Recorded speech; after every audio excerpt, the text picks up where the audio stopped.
E3 2011.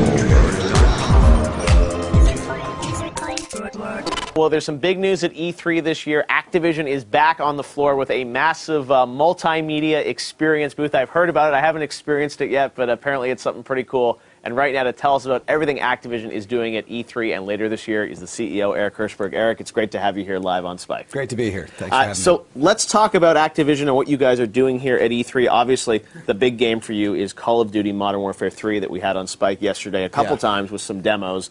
Tell us about that game, because I think there's obviously, from a gamer perspective, there have been a lot of questions about it. Infinity Ward has had a lot of changes. Now they're teamed up with Sledgehammer Games, which is the ex-Dead Space team.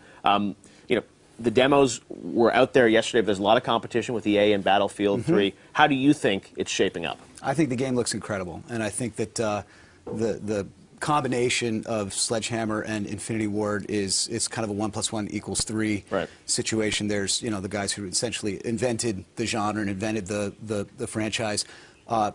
And then, the guys from Sledgehammer are some pretty talented dudes who are bringing some new ideas, and it's just sparks are flying and good things are happening.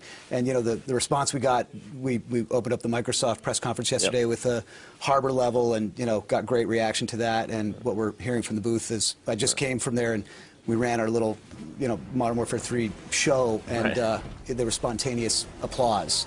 Which is pretty unusual in a booth. It's epic action. So you mentioned it's Infinity Ward, the guys that created, the genre. I mean, how much of Infinity Ward is still left there? Because there are obviously a lot of, rumors that like most of the team's not there anymore. Yeah, I started with Activision after everything you're referring to happened, and so all I can comment on is the people who I'm working with today, which is one of the most just dazzlingly creative groups of people I've ever met, and some of the best in the world at what they do. And anyone who thinks that this isn't the real Infinity Ward is wrong, and I think the proof will be in the pudding.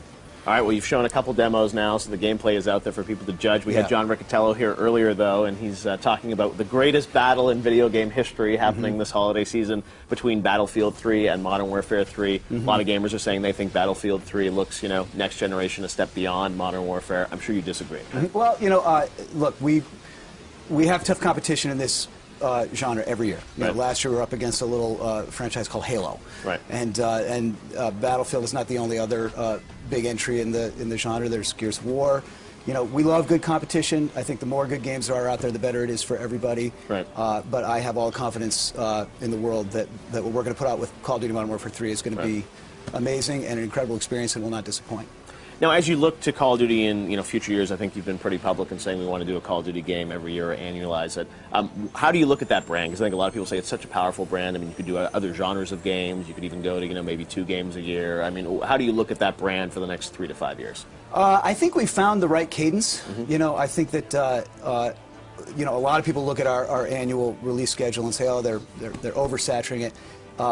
All of the commercial appetite would not support that theory. In fact, we have a hard time keeping up with people's appetite for the brand. And if you look at the DLC, there's a tremendous appetite. And for us, it's just all about quality. We're never going to release a game that we don't think is great. And we're lucky in that we have some even if you tremendous had to skip developers. We're never going to release a Call of Duty game that's not great. That would be the worst thing we could do. And we haven't yet. And it's a unique franchise in that it's been in existence 7 years. It's grown every single year of its existence. There's not many entertainment franchises that can say that, let alone gaming franchises. Now, every year, exactly. It was like Modern Warfare 2, then Black Ops, and just keep beating records. So it's great for the business. It's great for the business. The franchise does so well. And, of course, multiplayer is a big part of that. Huge. You guys announced last week a new service called Call of Duty Elite that will be coming out. And I think there's a lot of confusion amongst the gamers about that service when it was announced, because there was a Wall Street Journal story that said it was a subscription service. And I think people are confused. So we wanted to give you an opportunity to sort of set the record straight about what Elite is, because you're not charging for multiplayer, and you're saying you're only adding services on top. And some of those services may actually be free still, right? You haven't decided what you're going to charge for? Yeah, I don't think I'm not sure whether it's confusion or disbelief. Okay. I think that the rumors were so rampant that we were going to start charging a subscription just to play multiplayer. That everyone assumed that's what we were going to do. Everybody was saying that but us. And we've actually been on the record a number of times saying that we have no plans to do that, and that we think that the core value proposition of buying the disc and getting a great campaign mode, a great multiplayer mode, a great Spec Ops, and then the ability to buy DLC throughout the year is the core value proposition. We're not changing that, and Call of Duty Elite doesn't change that. If you want to keep playing Call of Duty... You're not taking anything away from anyone. We're not taking anything away. And a healthy percentage of Call of Duty Elite services will be free, and we think the free portion of Elite alone Right. will be the best free service in the industry. And the reason we think that it's got more features, some of them are industry firsts, and that's just the free part. Now, there will be a premium membership, and the reason there's a little bit of confusion is that we had a tough choice to make. With a service like this, we really wanted to do a beta. I think it would have been foolish for us to launch it without testing it at scale, getting the bugs out before we officially launched it. In order to launch it, we're launching it using the Black Ops multiplayer community. But Right. the service was really designed to be deeply integrated as a part of MW3. Right. So a lot of the most innovative services aren't demonstrable yet. Okay. And they won't be until we get closer to launch. So we had a choice between launching the service incomplete and doing the beta, or not releasing it until launch and risking, having a few bugs, when we got it up to scale. So in beta, it's not going to cost you anything, right? The beta is free. Okay. Free to all. So the first And- time people would ever be charged would be sort of November, December. and time. that's only if they choose. Right. If people don't want to join the premium subscription, Yeah. there's nothing that requires you to do so. Right, okay. But we think that we've developed some pretty killer apps within it, and that there's some things that are going to be pretty appealing to people that will make. We think that the free portion of Elite will be the best free Right. service in the industry. We think the paid portion, could reset the bar. Can you tease people about sort of what some of those features are, or what what you're going to be able to get? Because I think people now are like, well, there's stats, but do I have to pay for those? There's a lot of confusion about sort of Yeah. what's free and what's not. Well, we haven't done a complete delineation of what's Right. free and what's not, and part of what we're going to do is we're going to use a little bit of the knowledge we learned from the beta and get some feedback and that sort of thing. But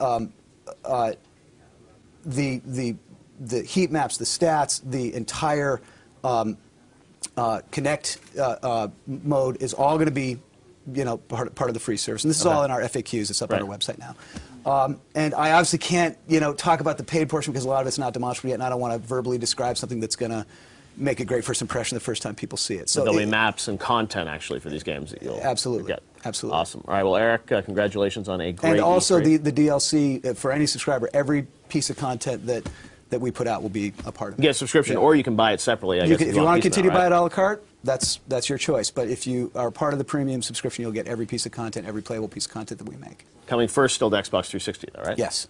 All right. Well, Eric, thank you so much. We're All going to right. leave it there. We got Call of Duty, and also check out Skylanders, which I know you're excited about. We're really excited about Skylanders. I'm glad you mentioned that. It's a really cool game. Excellent. Very All right, well, thanks innovative. very much, Eric, for joining us.